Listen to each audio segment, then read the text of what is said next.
Hey, Pastor Steve Waldron. I want to talk to us a little bit about human fossils. Thank you so much for being with us. Join us daily and check out our other videos, please.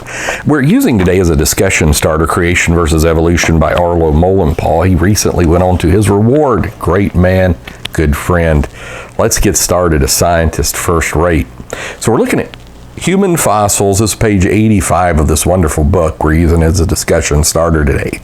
So he first of all says, upon what evidence are the origin of man reconstructions based?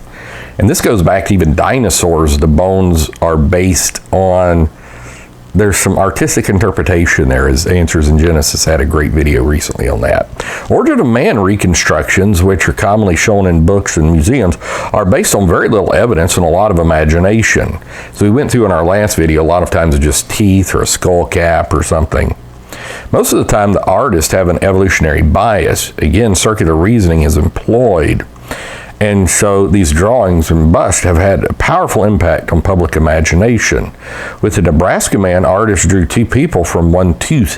If they'd found a skeleton, they might have made a yearbook.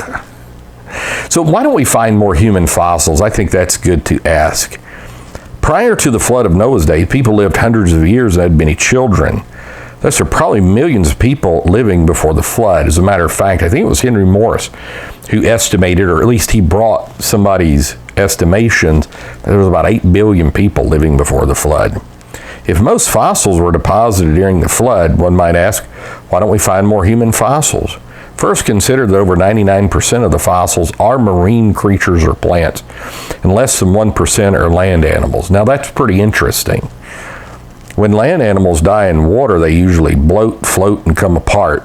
It's difficult to trap and bury a bloated animal underwater. Also, scavengers, seawater, and bacterial action destroy everything.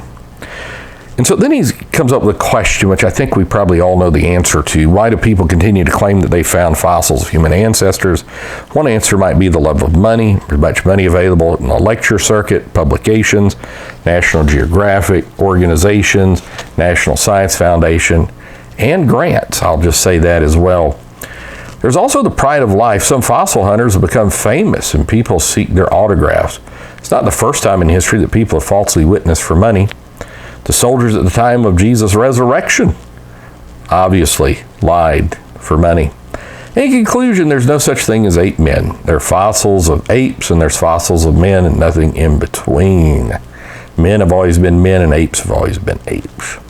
So next we're going to look at why people have different ethnicities and these type factors.